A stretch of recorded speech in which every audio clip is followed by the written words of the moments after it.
Hi everyone, welcome back to my channel. If this is your first time here, my name is Ellie. In this video, I want to take you through 3 different recipes that I grew up with back in Macedonia. My mom makes them regularly, so they're kind of a family recipe. They're very budget friendly and will cost you $5 or less per recipe and extremely delicious, so I would highly encourage you to try all 3 of them.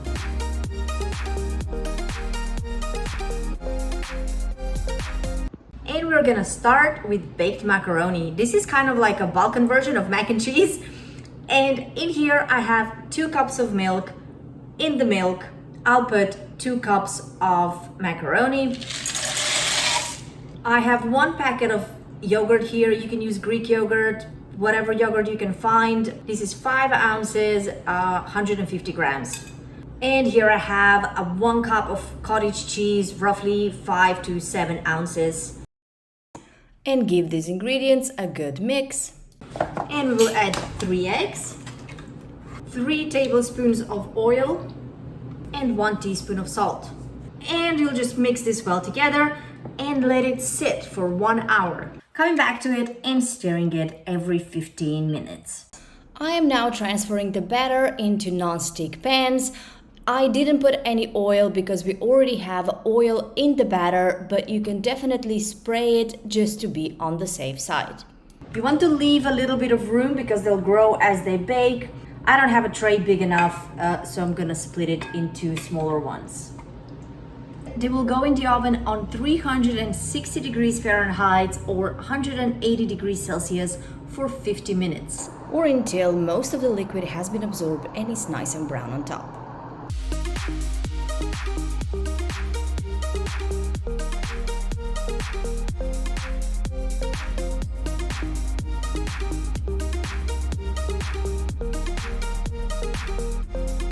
Next, I have 1 large onion that I'm gonna chop in small pieces, 3 cloves of garlic, and 2 bell peppers.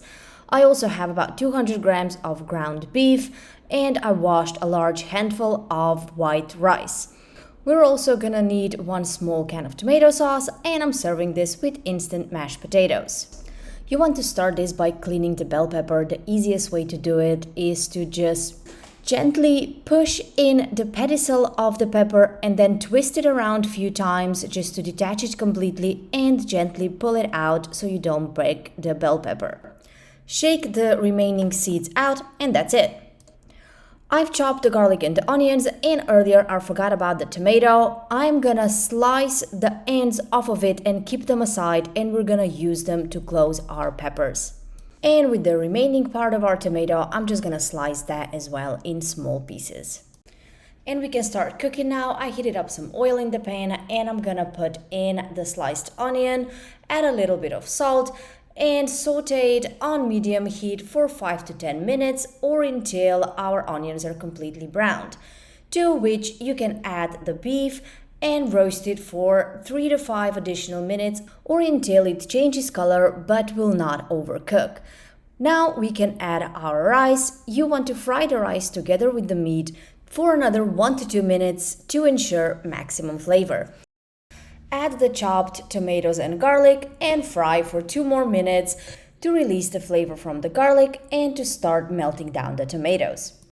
And since this is a Balkan recipe, I can't help but seasoning it with vegeta. If you're using salt or seasoned salt, just make sure to use less of it. If you want to give it a try though, it looks like this and it's kind of an all-purpose seasoning and you can get it in most international grocers.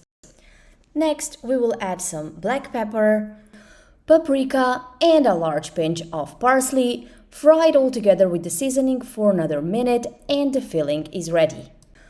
We will make the sauce in a separate pan and we're gonna start by adding a small can of tomato sauce, to which we will add just a little bit of sugar, a pinch of salt, and a little bit of black pepper.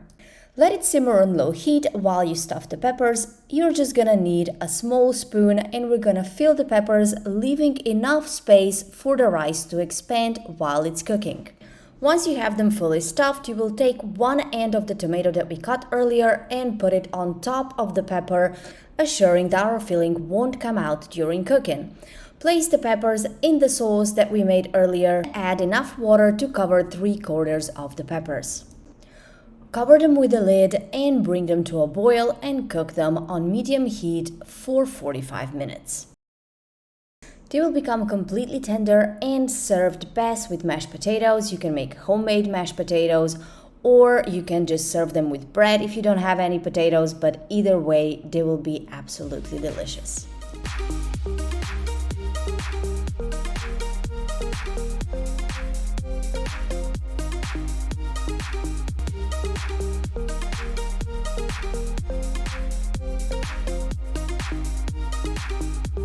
For this recipe, you're only gonna need 2 ingredients, leek and some pork.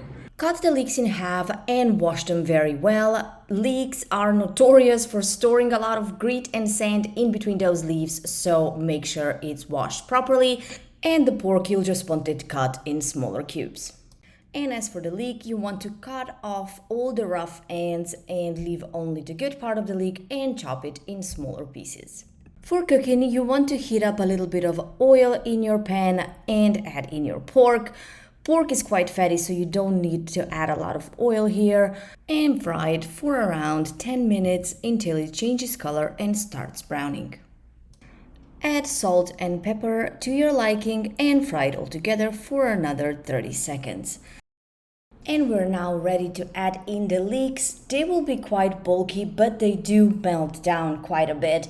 So just add it in batches and stir it around as it melts down and keep adding it until you have all of it in your pan. You could also add a little bit of salt here, that will melt the leek faster. Cover it with a lid and stir it occasionally every 5 to 10 minutes. And just be patient with it. It's gonna take around 1 hour. You want the leeks to be completely melted and a creamy addition to the pork, but give it a try and see if you're happy with the texture or if it needs more salt and pepper. And that's about it. I'm pretty sure you will agree with me that this meal was extremely simple, and I can't even begin to describe how delicious it is. And so inexpensive to make. It cost me around $3 and I served it with some homemade bread. You could serve it with pasta or just eat it on its own. It's gonna be delicious either way.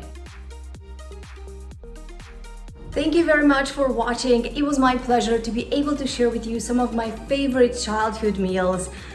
If you like this video, please give it a thumbs up, subscribe to my channel, and when you try the recipes, don't forget to let me know how you like them. I will see you in the next video when we are doing organic on a budget.